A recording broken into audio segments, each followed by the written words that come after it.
শুভ সকাল সবাইকে। কেমন আছেন সবাই? আশা করি সবাই ভালো আছেন, সুস্থ আছেন। কালকে সন্ধ্যাবেলা বাবার বাড়ি থেকে চলে এসেছি, আর আজকে মঙ্গলবার সকাল থেকেই ব্লগটা শুরু করছি। আর এসেই রাতের বেলা ল্যাপটা বের করে নিয়েছি। তো বর বলতেছিল রাত্রে নাকি অনেক ঠান্ডা পড়ে, তো যার কারণে বের করে নিলাম। সত্যি অনেকটাই ঠান্ডা ছিল রাত্রে। শহরে হয়তোবা এখনো তেমন শীত পড়েনি, কিন্তু গ্রামে অনেকটাই শীত পড়ে গিয়েছে আর কি। সকালবেলা আর রাত্রিবেলায় শীত শুরু হয়। আর এমনিতে সারাদিন ভালোই থাকে আর কি, রোদ থাকে, কোনো শীত লাগে না, কিন্তু বিকেলবেলা থেকে এই শীতটা আর কি শুরু হয়। তো যাই হোক, এই কয়েকদিন আমি ভিডিও দিতে পারিনি, 2 দিন, কারণ আমি গিয়েছিলাম বাড়িতে ডাক্তার দেখানোর জন্য আমার।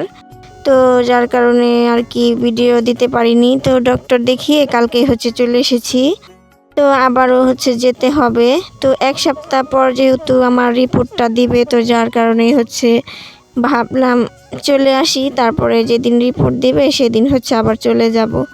তো এইভাবে চলে আসা, আর বড় বলতেছিল যে চলে আসো, তো যার কারণে চলে আসলাম। তো এদিকে সব কিছু গুছিয়ে নিয়েছি। আর হ্যাঁ, সকালবেলা খাবার দাবার কিন্তু হয়ে গিয়েছে আমাদের। তো এখন সবগুলো একটু গুছিয়ে নেব, টেবিলটা মুছে নেব।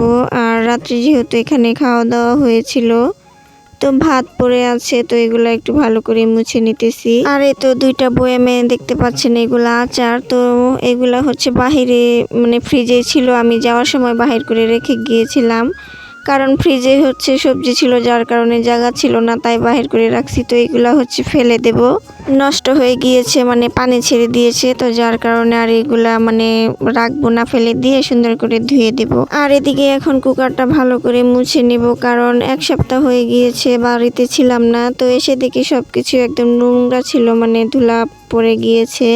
তো যার কারণে এখন ভালো করে একটু মুছে নেব। আর ধুলাবালি থাকলে কেমন জানি জিনিসপত্রগুলো একটু অন্যরকম লাগে দেখতে, ঘোলাটে। তো যার কারণে এগুলা ভালো করে একটু মুছে নিতেছি। তো কুকারটা মুছে নিয়েছি, আর এখন টেবিলটাও একটু মুছে নিলাম, সাথে যে ব্লেন্ডার এটাও মুছে নেব।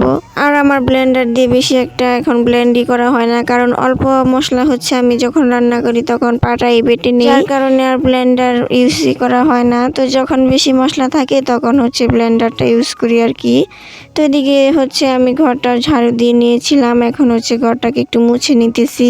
তো বাড়িতে থেকে যদি একদিনের জন্য যাই, বাড়িতে এসে দেখবো ঘর দুয়ার একদম এলোমেলো হয়ে আছে, একদম নোংরা হয়ে যায় কেন জানি না। তার মধ্যে আবার আমি 1 সপ্তাহের জন্য গিয়েছিলাম, এসে দেখি ঘরের অবস্থা তো একদম খারাপই ছিল। তো রাত্রিবেলা যেহেতু আসছি, এসে সব কিছু আর কি গুছিয়ে নিয়েছিলাম, কিন্তু রাত্রিবেলা না আর ঘরটা মুছাই হয়নি অলসতার কারণে। তো এখন সকালবেলা ভাবলাম যে ঘরটা ভালো করে আগে মুছে নেই, তো মুছে নিয়েছি।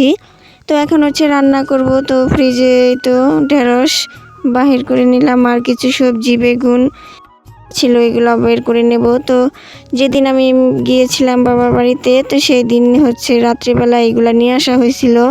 তো 1 সপ্তাহ হয়ে গিয়েছে প্রায়। তো কেমন জানি একটু শুকনো হয়ে গিয়েছে সব কিছুই। আর এতদিন যদি বাড়িতে থাকতাম তাহলে সব কিছু একদম শেষ হয়ে যেত। তো যার কারণে সবগুলাই বের করে নিছি। তো দেখি কি রান্না করা যায়।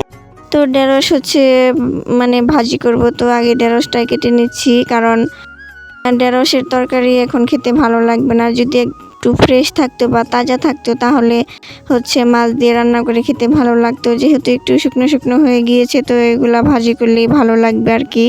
তো যারা এখন পর্যন্ত এই পর্যন্ত এসেছেন ভিডিও দেখতে একটি লাইক দেননি, তারা প্লিজ একটি লাইক দিয়ে পুরো ভিডিওটি দেখবেন, আশা করি সবার কাছে ভালো লাগবে। আর যারা অলরেডি আমার চ্যানেলে সাবস্ক্রাইব করেছেন তাদেরকে অসংখ্য ধন্যবাদ। আর যারা এখন পর্যন্ত সাবস্ক্রাইব করেননি, তারা প্লিজ চ্যানেলটাকে সাবস্ক্রাইব করে আমার পাশে থেকে যেতে পারেন বন্ধু হয়ে। আর ভিডিওর কোনো অংশে যদি ভালো লাগে তাহলে আপনি কমেন্টও করে জানাতে পারেন। তো এদিকে ভেন্ডি কাটা শেষ হয়ে গিয়েছে, এখন মূলা কেটে নিচ্ছি, সাথে বেগুনও কেটে নেব।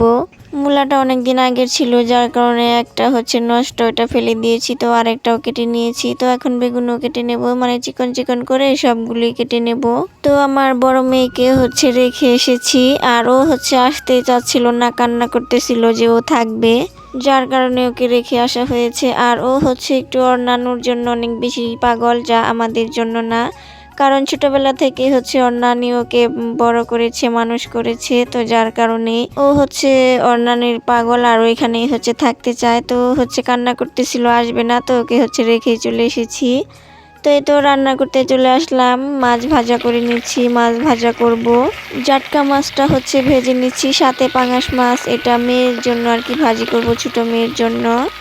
তো এদিকে জাটকা মাছটা ভেজে নিয়েছি আর এই তো সব সবজি দিয়ে হচ্ছে মাছ ভেঙে তারপরে রান্না করতেছি, কারণ এগুলা কেমন যেন হয়ে গিয়েছে। তো ভাবলাম ঝাটকা যে মাছ ওইগুলা একটা দিয়ে ভেঙে রান্না করি। তো এই তো সবকিছু রান্না বাড়া একদম কমপ্লিট, চলে এসেছি। তো আজকে রান্নাটা সেভাবে শেয়ার করা হয়নি, তো সবকিছুই রান্না করেছি, ঢেঁড়স ভাজি, মাছ, তারপরে মাছ ভাজা। আজকের মতো এ পর্যন্ত। সবাই ভালো থাকবেন, সুস্থ থাকবেন, আল্লাহ হাফিজ।